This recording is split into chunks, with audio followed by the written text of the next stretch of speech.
This message comes from Greenlight. Scams are not obvious. Greenlight Family Shield monitors financial accounts for fraud, sends alerts, and covers up to $1 million against identity theft. Protect your family at greenlight.com/protect. So there are two types of people in the world. Those who care about major media business deals and those who don't. Lucky for you, I do care. And if you are one of those people who doesn't, don't worry. By the end of this episode, I will have convinced you that this business deal matters. I'm talking about David Ellison and Paramount's acquisition of Warner Brothers Studios.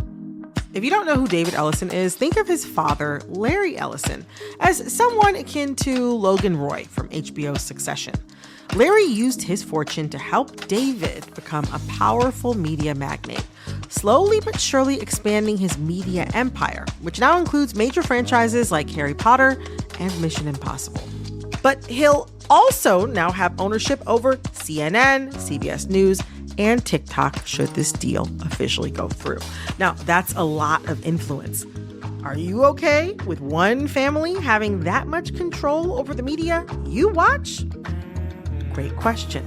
And that is why we have NPR media correspondent David Folkenflik and NPR culture correspondent Mandalit Del Barco on the show today to help you and me answer that question. Hi, y'all. Welcome to the show. Thanks. Hey, Brittany. So good to have you both. Hello, hello. I'm Brittany Luce, and you're listening to It's Been a Minute from NPR, a show about what's going on in culture and why it doesn't happen by accident.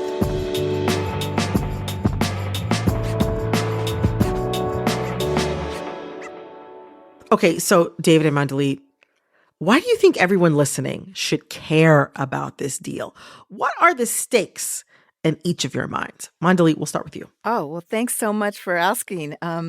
If you're a movie lover like me, you might care about this deal. Warner Brothers is a legacy movie studio started 100 years ago.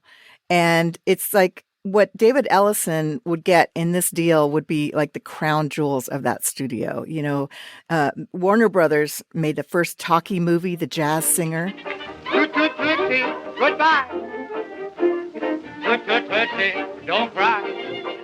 It's known for classic films like The Wizard of Oz. We must be over the rainbow. And Looney Tunes cartoons. You know, Bugs Bunny, my favorite. What's up, Doc?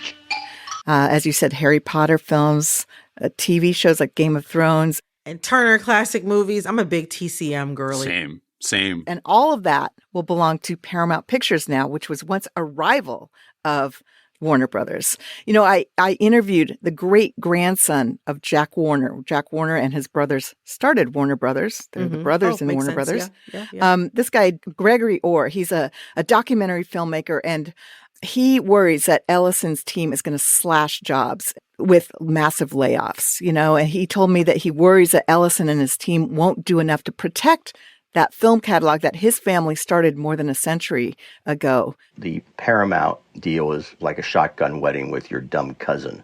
I worried about the health of the children. I just see them raiding Warner Brothers in whatever way they need to boost Paramount and Skydance. Now, that's colorful language. I don't know if that's quite how I would put it, but he is painting a very clear picture of how he feels about this deal. Yeah, you know, David Ellison promised that each of those studios, Paramount and Warner Brothers, will put out 15 movies a year. So that's 30 movies a year. But a lot of people are very skeptical about this, given the nature of the economy, the nature of the industry right now. So it may mean that fewer movies are getting made, period. So if you're a movie lover, that's maybe what you're worried about, too. I mean, fewer movies being made, but also, I mean, to your point, I mean, thinking about Hollywood as an industry and how many jobs could stand to be lost with a deal like that. That's also pretty big, too. David, what about you? What are the stakes from your perspective of this deal? So to me, it goes from like the sort of micro to the vast, right? It started on a micro level. What Mandalit is talking about there is real. And so, you know, will there be 30 films put out by this studio behemoth, assuming it gets waved through with a Matador defense by federal regulators, as it appears to be? Maybe. But the new company would have taken on, many tens of billions of dollars in debt. Warner Brothers Discovery basically made a deal because they didn't see a way to compete with these vast streamers like Netflix, Amazon, which is not huge in terms of original content, but is backed by, of course, Amazon. Yes. And Disney, which bulked up by buying most of Fox's Hollywood properties. Right. And that's the question here. A lot of these mega mergers over time don't prove valuable. I remember I first started covering media in the year 2000, a long time ago. And it was a totally different world. Yeah. That was the year that AOL acquired and ate Time Warner. Oh, yeah. And it was disastrous for both halves of that. It was not only considered the worst media merger in history at that time, probably to date, but it was considered the worst corporate merger at that time, possibly to date. So the notion of these symmetries all working together in happy harmony and holding hands and the studios and the streamers and everybody going forth is great. Maybe. I'd love that to be the case because I want things to survive, and the history doesn't seem to support that. On the micro level, does this mean that your rates for streaming are going to go up? If there's one fewer pretty good-sized streamer in there, the fewer of these things that are out there that are viable, the more likely it is your costs go up. Yeah. Basically, these companies are carrying a ton of debt. It's possible for us to pay more money because the streaming business hasn't been economically viable for them in the way that they had hoped. And then also, we could possibly be paying more money to have way less content that we actually want to see. And less competition. Then there's the element off in the side that I care a lot about. And that's the question of the news business. That's the part that I care a lot about. Please say more. Right. Well, we're journalists, right? And, if you have the same folks owning 2 out of the 6 largest television news properties. And so you mean CNN and also... CNN is part of Warner Brothers Discovery, and they already own CBS as part of Paramount. Right. But the real question is, are you going to have a differentiation of news? Are you going to have people competing, or are there going to be just fewer news organizations that are separate really doing that? And layer onto that the fact that David Ellison is not acting solo here. David Ellison's father, Larry Ellison, the head of Oracle, this digital titan, he's one of the wealthiest people on the planet. Yeah. Oracle creates the software on which much of the American commerce and much of the American federal government operates. He is backstopping all of this endeavor, and he is a close ally of President Trump. It raises questions about how that news will operate. Yeah, I definitely think so. Okay, so I want to know a little bit more about the Ellisons. Did either of you watch Succession on HBO? Yes, of course. Of course. Okay, so I'm talking amongst friends here then. Okay, so for those who don't know, Succession on HBO, it focuses on the billionaire Roy family, the patriarch being Logan Roy, again, is this huge media magnate. And I mean, a lot of people have speculated that this character was based on the Murdoch family. Nope. No speculation. 100%. 100%. Absolutely. Okay. I want to be real clear here. Although there are echoes in any of these media families. Right. And so that's what I'm wondering. Okay. So it's about this billionaire family that is, they're trying to figure out who's going to succeed the patriarch in the family business, and they're ruthless in all sorts of ways and all of that. But I don't know. I think that the Roy family for a lot of people is kind of an easy picture to grab onto. So I wonder, to compare and contrast the Ellison family to the Roys, what's the same? What's different? Well, you had mentioned the titan, the mogul that started it all, and that would be more like David Ellison's father. Larry Ellison would be the patriarch. So Larry Ellison is like your Logan Roy, the head of Waystar Royco in Succession. Right. And then his son would be David Ellison. Who is more like Kendall Roy, I guess? David Ellison, if people don't already know, he was a producer with Skydance Media. He helped make Top Gun Maverick, which was nominated for an Oscar. He co-produced Mission Impossible movies, the Star Trek movies, as one of the Spy Kids movies, Terminator, Baywatch. I looked up his IMDb credits. He even wrote and directed a short film called When All Else Fails, and it was described as a dramatic thriller about a billionaire's son. No wonder where he could have gotten the inspiration. Sure. Yeah. And his sister, Megan Ellison, is a film producer who founded Annapurna Pictures. So you see there's sons and daughters, the father. I mean, it's all like this kind of, Succession was a tragedy in the end. So I don't know how I would characterize. We don't know how the story ends. That's true. We don't know how the story ends. Exactly. I think the ending might determine what genre we could put it in. Right. I mean, like if you think about this, David Ellison started out wanting to be an actor and became a producer when that didn't play out, but was supported by his father's billion. You know, the interesting thing about the Roys and why it's so closely and clearly tethered to the Murdochs, it's that Logan Roy and Rupert Murdoch made their billions from the media business and from initially the core of the news business and grew. Larry Ellison is coming from software and tech and the information business.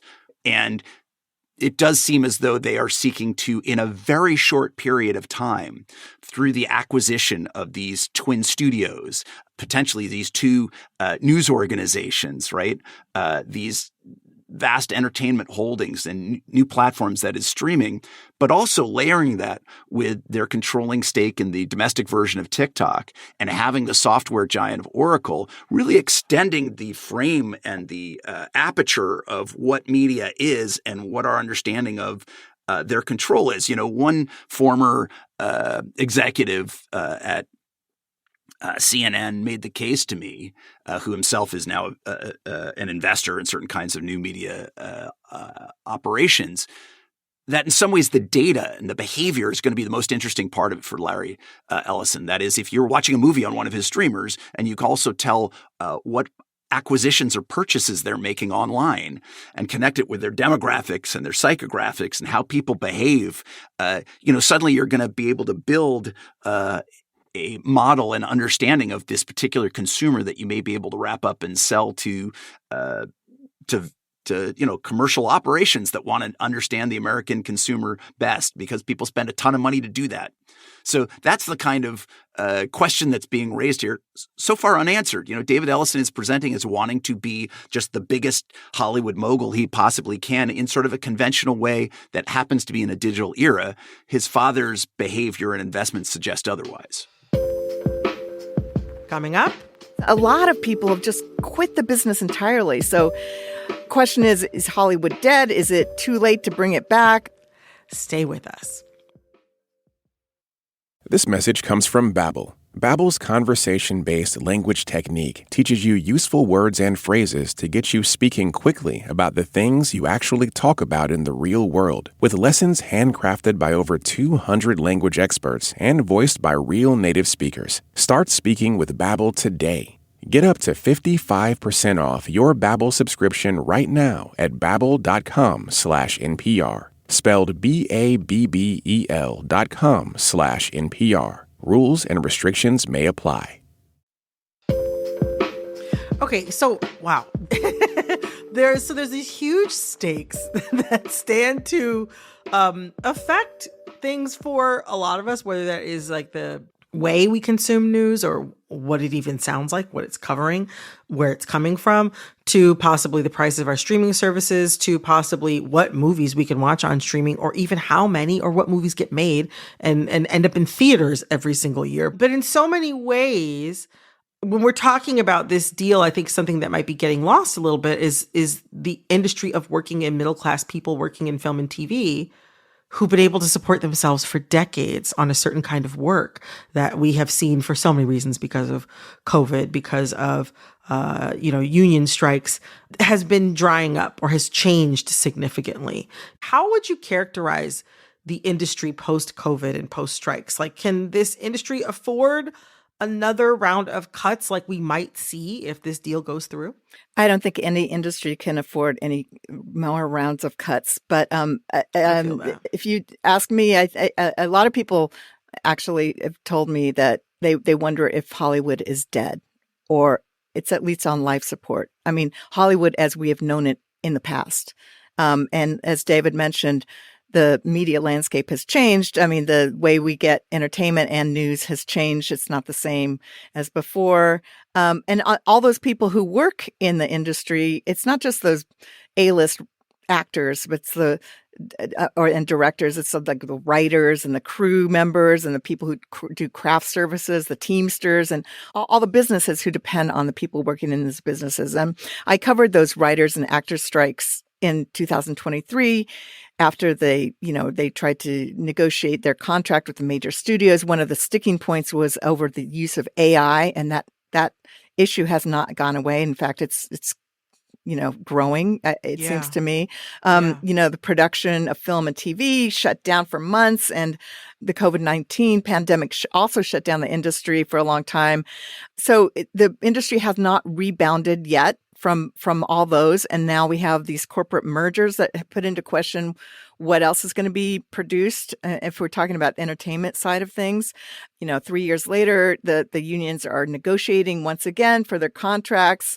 And a lot of people in Los Angeles, which has traditionally been the center of Hollywood, have left for other states or for other countries where they offer tax incentives. And so a lot of people have just quit the business entirely. So the question is this going to be the same thing? Is Hollywood dead? Is it too late to bring it back? Yeah. I mean, well, also it makes me think about the economy of a state like California.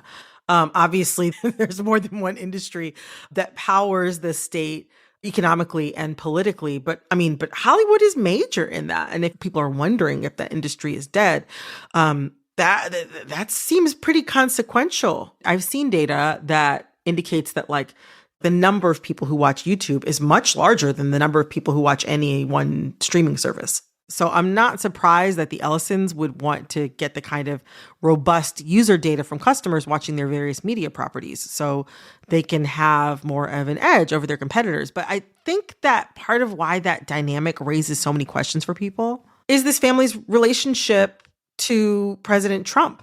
It seems like they share a very specific worldview, or at least political outlook. And that's got a lot of people also asking a lot of questions in that regard to this deal, specifically in terms of the news product. What does it mean that so many of our major news networks could potentially be owned by one family, especially a family that has such strong ties to the president? I don't know, is there anything that we can glean from history or even pop culture that might indicate some of the ways that this could play out? Well, look, I don't know how heartfelt David Ellison's conservatism or Trumpian thinking is. His father certainly has gone pretty all in. Ellison himself, though, did make a series of accommodations and concessions to Trump's chief broadcast regulator, and they all went in one direction. It was things like promising to get rid of DEI, diversity, equity, and inclusion. Let us also acknowledge that there has been reporting on CBS Evening News, and particularly on 60 Minutes, that has been tough on the Trump administration. It's still a chapter that's being written. I want to talk about one last thing, which is sort of the soft power that is kind of caught up in all of this. We've discussed a lot of the hard power, but there's a soft power that Hollywood has had access to for a long time, has held for a long time. Mandalit, you said that you see this deal as a clear sign of a major soft power shift in Hollywood, or really away from Hollywood. What has that soft power traditionally signified, and where has it shifted to? And what does that mean for audiences? Well, those legacy studios, as Hollywood studios, Warner Brothers, Paramount Pictures originally, and the others, they helped shape American culture and exported that to the world. We think of what does America mean? We think of these classic movies and kind of what stories are told, what the narrative is about America. That, to me, that's like the soft power, and maybe we're losing some of that. People worry about people not going to the movie theaters. They worry about fewer movies being made. They worry that there's less competition from the studios. And really what this means for people who watch movies and TV, I guess, too, is whether all this consolidation will mean less risky movies, things that are just safe or formulaic, or things that have worked in the past, maybe possibly leaning one way or another politically, but in the end, kind of maybe just something that's safe. I interviewed this CEO of independent cinema ticketing platform, FilmBot. Right. Max Friend you're talking about. And this is what he said.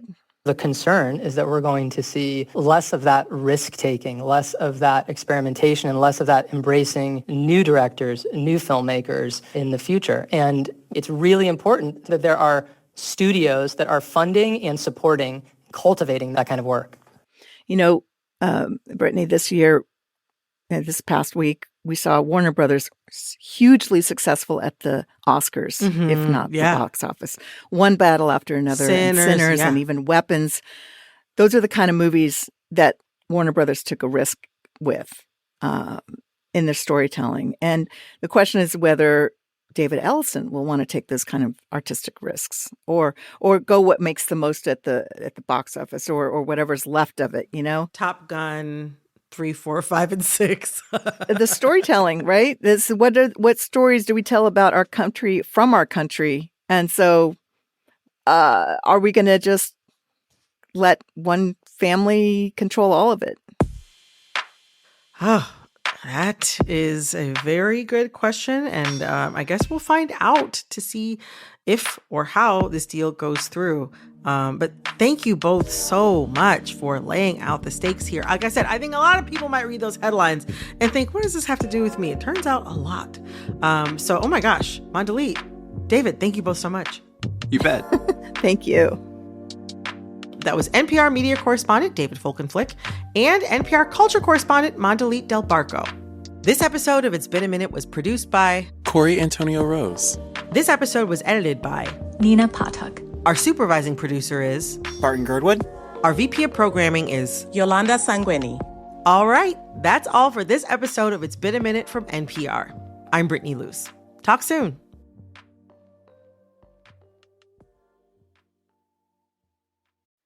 This message comes from Jerry. Many people are overpaying on car insurance.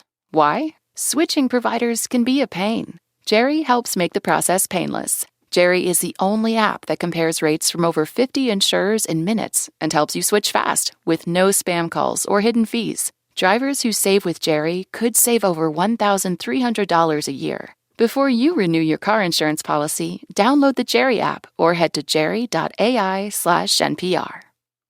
This message comes from Duck.ai. Chat privately with popular AIs now. Go to duck.ai/NPR. Your information is protected, it's free, and no account is required. By DuckDuckGo, where AI is always optional. This message comes from Bombas. You need better socks and slippers and underwear because you should love what you wear every day. One purchased equals one donated. Go to bombas.com/NPR and use code NPR for 20% off.